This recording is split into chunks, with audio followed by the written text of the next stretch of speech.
1971 সালের 16 ডিসেম্বরের বিজয় দিবস যারা দেখেছেন, গত 5ই আগস্টের ছাত্র জনতার বিজয়কে এখন চিন্তাশীলরা দ্বিতীয় বিজয় বলে আখ্যায়িত করছেন। আমরা দুটি বিজয় দেখেছি। তখনকার বিজয়ে মানুষ রাজাকার মেরেছে, বলো জয় বাংলা, বলেছে লা ইলাহা ইল্লাল্লাহ, সঙ্গে সঙ্গে গুলি বাপ মার সামনে। একটা জায়গার ঘটনা আমাদের সচক্ষে দেখি নেই, আমি বিশ্বস্ত সূত্রে অনেকের মাধ্যমে শুনেছি, যেটা আসলে ভোলার মতো নয়। পাইকগাছার থানার মধ্যেই এক পুকুরের ধারে জড়ো করে বাপ মা দাদা দাদা সবাইকে জড়ো করে 265 জন রাজাকারকে ধরিয়ে আনালো, ছোটো ছোটো বাচ্চা ছেলে। এখন যারা সমন্বয়ক বলা হচ্ছে, এটা তো MA পাস, ওরাও কেউ MA পাসও ছিল না, তার চেয়ে আরও ছোটো। লাইন দিয়ে দাঁড় করা হয়েছে সবার সামনে, হাজারো মানুষ। কপিলমণি বলো জয় বাংলা, ও বলেছে লা ইলাহা ইল্লাল্লাহ, ঠাসকে গুলি। একে একে 265 জনকে ওই মাঠে পুকুরে ফেলে চাপা দেওয়া হয়েছে, কুখ্যাত সেই পুকুরে। এই ঘটনাটা শুধুমাত্র খুলনা জেলায় একটা জায়গায় ঘটেছে এমনটি তো নয়, সারা বাংলাদেশে এরকম অসংখ্য নজির তখন হয়েছিল।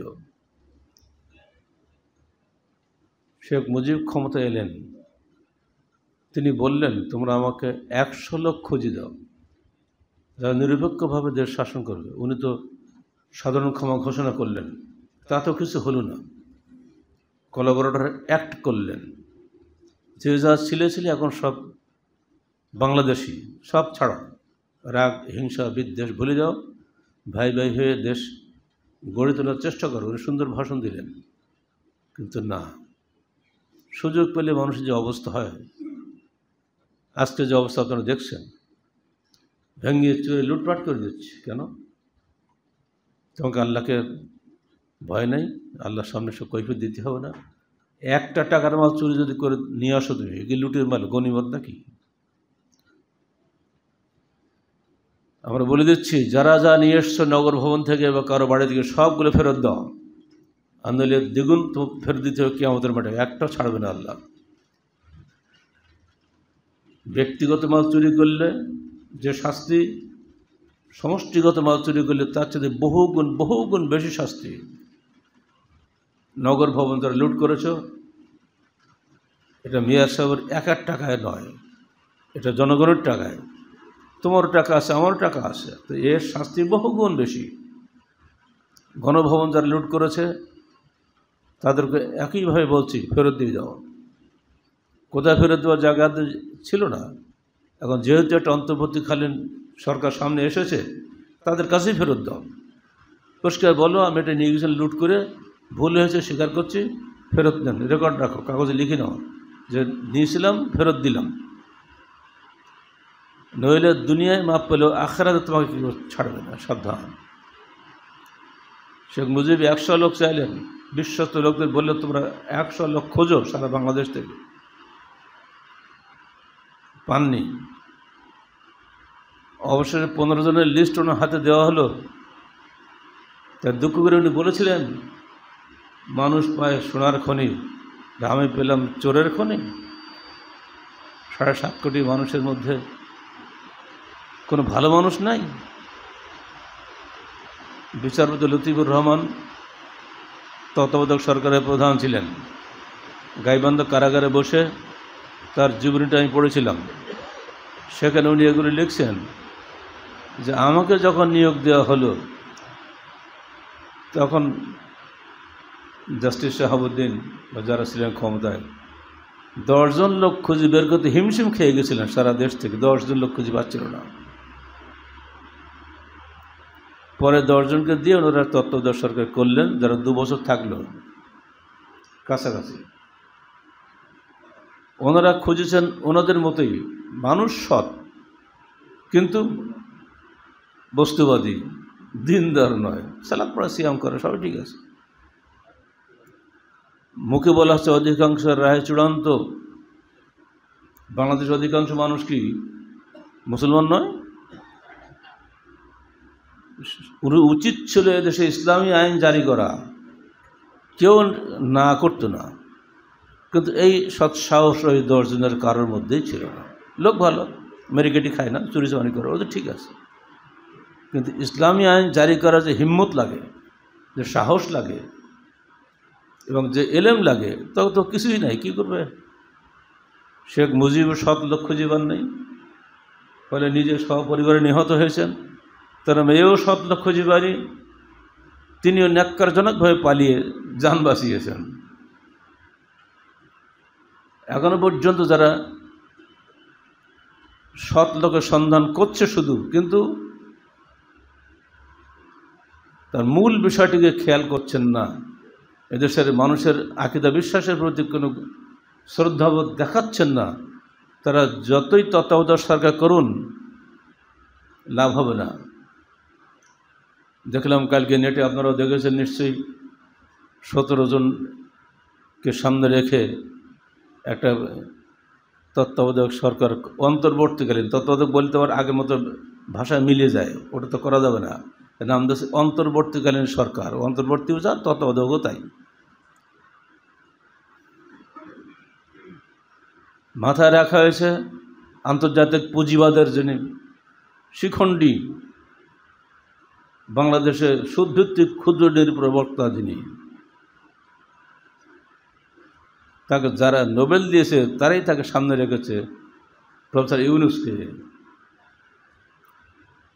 তিনিও মুসলমান, তাকেও আমরা বলবো দয়া করে অর্থনীতির সাবজেক্ট আল্লাহ পাক আপনার মাথায় দান করেছেন, এই সাবজেক্ট আল্লাহ সবাইকে দেয় না, এই সাবজেক্টটা আল্লাহর পথে ব্যয় করুন। সুদী অর্থনীতি কশ্চিনকালেও দুনিয়াতে শান্তি আনে নাই। ইসলাম আসার বহু পূর্বে প্লেটো এসছেন, আইনস্টাইন এসছেন, যারা আসছে প্লেটোর সঙ্গে যারা ছিল সবাই, সেই যুগের যত অর্থনীতিবিদ, গ্রিক পণ্ডিত সবাই বলেছে যে সুদ হলো পৃথিবীতে যত অশান্তি এবং দারিদ্র্যের মূল কারণ। এটা প্রফেসর ইউনূস নিশ্চয়ই উনি নিজেও জানেন। তাকে অনুরোধ করব, 83 বছরের বৃদ্ধ বয়সে আর বেশি দিন দুনিয়ায় বাঁচবেন না, তওবা তিল্লা করে এবার চলে আসেন কোরআন হাদিসের দিকে। সুদ হারাম, বাংলার জমিনে সুদভিত্তিক কোনো অর্থনীতি থাকবে না। যদি এদিকে ফিরে আসতে পারেন তাহলে আপনার শেষ জীবনটা সার্থক হবে। আনরিনুল আমাল বিল খাওয়াতিম, শেষ আমলের উপরেই তার জান্নাত জাহান্নাম নির্ধারিত হয়। যদি আপনি সুদের উপরেই থাকেন তা আপনার জন্য সির্ফ জাহান্নাম। দুনিয়া যত সম্মান পান না কেন, আখিরাতে আপনার 3 পয়সা মূল্য নেই। অনুরোধ থাকবে বর্তমান অন্তর্বর্তীকালীন সরকারের যারা এসেছেন সবারই কাছে, বিশেষ করে 2টি বাচ্চা যে তোমরা গিয়েছ, তোমরা তো বাচ্চারাও এই ভাস করে বসে আসো, সমস্যা নেই, বাচ্চার বাবার মতন বয়স হয়ে সব সমস্যা বিয়ে দেওয়া হয়ে যাবে। তোমাদেরকে বলছি, তোমাদের বলা যায় উচ্ছ্বাস এবং তোমাদের এই চেষ্টার বিনিময়ে আজকে নতুন দিগন্তের সূত্রপাত হয়েছে। এই সময়টা তোমরা ব্যয় করো, তোমার বাপদাদাদের এবং তোমাদের নিজেদের আকীদা বিশ্বাসের ভিত্তিতে দেশটা গড়ে তোলো, ইসলামের ভিত্তিতে গড়ে তোলো। ইসলাম ব্যতীত সত্য কিচ্ছু নেই দুনিয়াতে।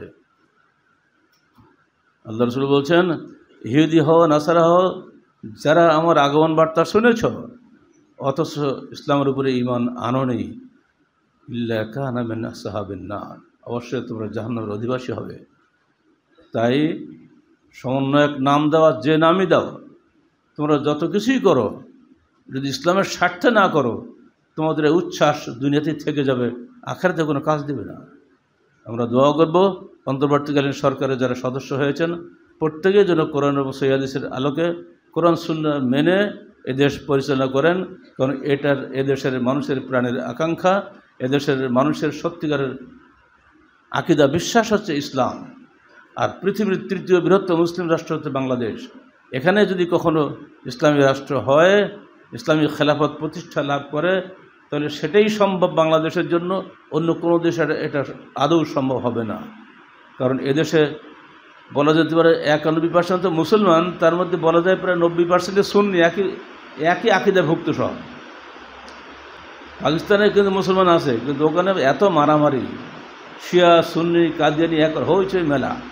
এই দেশে ওই সমস্যা খুবই কম, নাই বললেও চলে। অতএব এই দেশটা একটা মডেল রাষ্ট্র হিসেবে গ্রহণ করার জন্য সবাই চেষ্টা করবে, আমাদের সেই দাবি থাকবে। আল্লাহ বলছেন, দেখো, ইয়া আইয়ুহাল্লাযীনা আমানু, হে বিশ্বাসীগণ, কুনু কাওয়ামিনা লিল্লাহ, তোমরা আল্লাহর জন্য সত্য সাক্ষ্য দানে অবিচল থাকো, এবং কোনো সম্প্রদায়ের প্রতি বিদ্বেষ যেন তোমাদেরকে অবিচারে প্ররোচিত না করে। তোমরা ন্যায় বিচার করো, যা আল্লাহ ভীতির সর্বাধিক নিকটবর্তী। তোমরা আল্লাহকে ভয় করো, নিশ্চয়ই আল্লাহ তোমাদের কৃতকর্ম সম্পর্কে সম্যক অবহিত। ইনসাফ ও ন্যায়নীতি হচ্ছে এখন সবচেয়ে বড় চাওয়া মানুষের। কোনো দলের প্রতি হিংসা করে তাকে পর্যদস্ত করা, এটা কোনো মানুষ চাচ্ছে না।